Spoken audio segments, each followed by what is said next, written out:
Mark Twain is known for covering a lot of topics. Did you know that he even has a few about the Bible? This is one of my favorites. Twain writes, "It ain't those parts of the Bible that I can't understand that bothers me. What bothers me," he writes, "are those parts of the Bible that I do understand."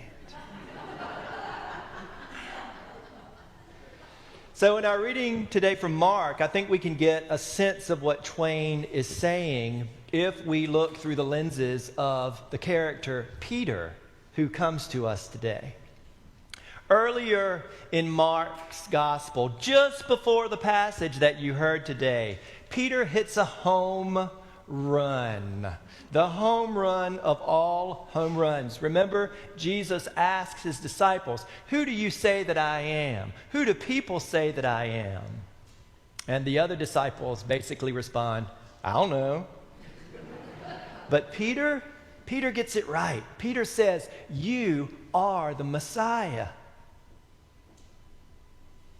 Well, something tells me that even though Peter gets the right answer, my sense is that he doesn't really have a full understanding of what this means or what it will look like.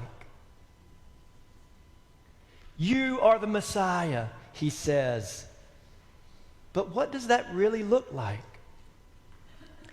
And here we have Jesus today being the Messiah, showing us what that messiahship looks like when it moves from mystery and concept to actuality and to fact. From concept to reality. Jesus puts it out there for Peter. To be the Messiah means what? Well, it means that Jesus has to do certain things. And he lays them out there for Peter. He says, "I'm going to go to Jerusalem. I'm going to undergo suffering. I'm going to be tried and killed, and then I'm going to rise again." So Jesus lays this out there in front of Peter, and Peter does what Peter often does when faced with reality. He gets scared and he gets confused. "No, Jesus, no! This can't happen to you. This can't be true." And this prompts the response from Jesus. Such a passionate response to Jesus. Something that to our ears may sound kind of harsh. "Get behind me, Satan," Jesus says. So what gives? Is Peter the star pupil or is Peter Satan? Well, maybe Peter is just a little bit of both. And maybe so are we. Now, let me explain, lest you think I've just called you Satan. That is not what I mean. Let's unpack that. Let's use our imaginations. Let's think through what that could be for us. I did a little research on that word Satan, and the Greek is diabolos, diabolical, diabolic, which literally translates to throw across or to throw off, to be thrown off track. And whether or not you believe in the literal character with little horns and a forked tongue named Satan, the role of the tempter is real in our lives. And the role of the tempter, the role of temptation, the role of the adversary is to throw us off. Now, we all know what we ought to do, don't we? We do. We all know how we ought to act. And we all know the bravery and faithfulness it takes to do the right thing, don't we? I think of my mother, and from time to time she would say, "You know better than that." And that would somehow cut me to the core, because what she meant was, "I know you, and that's not you. You're not that way." It pains us to see when other people have somehow gotten off track, doesn't it? who might be doing damage to themselves or saying untrue things about themselves. The tempter, the diabolos, leads us to believe we're something that we're not. Why does Jesus rebuke Peter? Well, author James Martin tells us that even though Peter is living into his most fully human self, Peter is suggesting to Jesus that Jesus becomes someone that he is not called to be. Be someone more in line with selfish wants, the tempter says. Be somebody with the same societal demands, with what will give superficial success and pleasure. Be someone who fits in.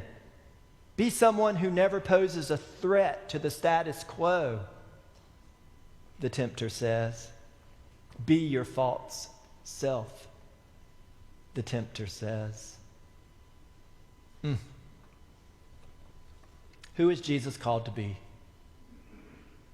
Who are we called to be?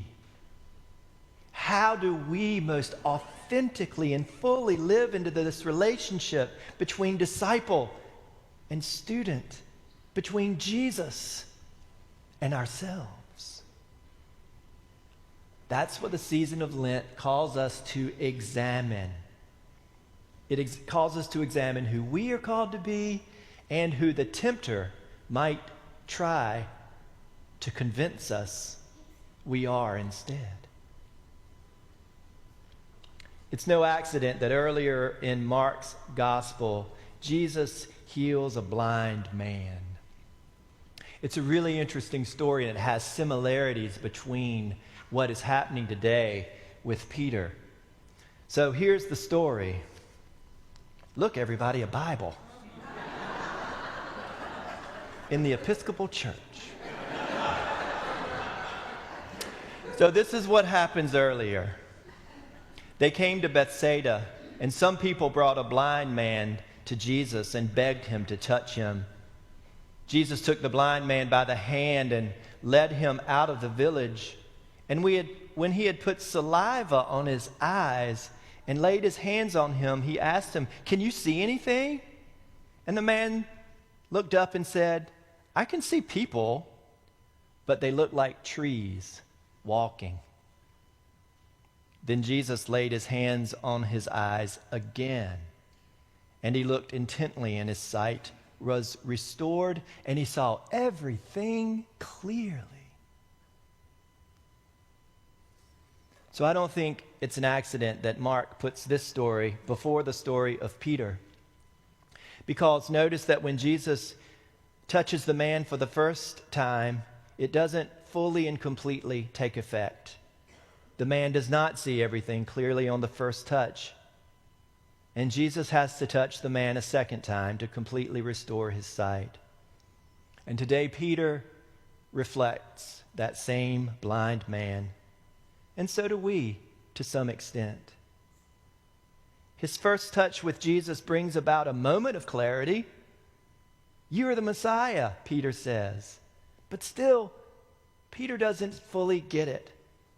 Peter is still groping for answers and for truth. And later, Jesus speaks even more truths. What does it mean to follow Jesus? Well, Jesus makes it clear we have to lose our life. And what does that mean? To take up our cross, what does it mean to lose our life? Doesn't it seem as though so many people are trying to take life away? How can we think through that from a religious perspective? Well, for me, losing our life means losing, diminishing, making smaller the role of the tempter. It's not easy. God knows. And this is why Twain, like most of us, is more comfortable with the ambiguous than he is with the crystal clear. And today, Jesus makes it clear. Turn your life over to me. And so we keep on trying.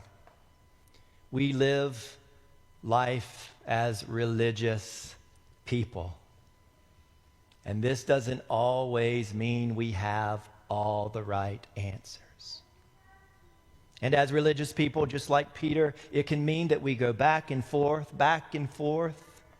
We can hit it out of the park with that home run answer, and we can strike out. We win some races, and we get injured in some. We have moments of clarity and assuredness, and then sometimes we just have to swim in the deep pools of unknowing.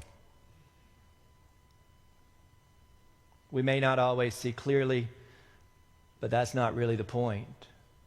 The point is to try with all of our hearts and minds and strength to follow the Jesus who will not desert us, even if we desert him.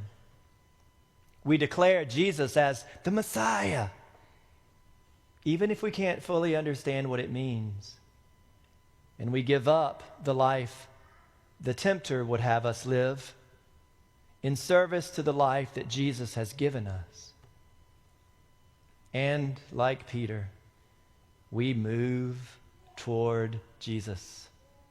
We journey toward that bright morning, toward each other, and toward the resurrection, which is ahead, as God calls us and all of life to be not someone else, but fully and completely you.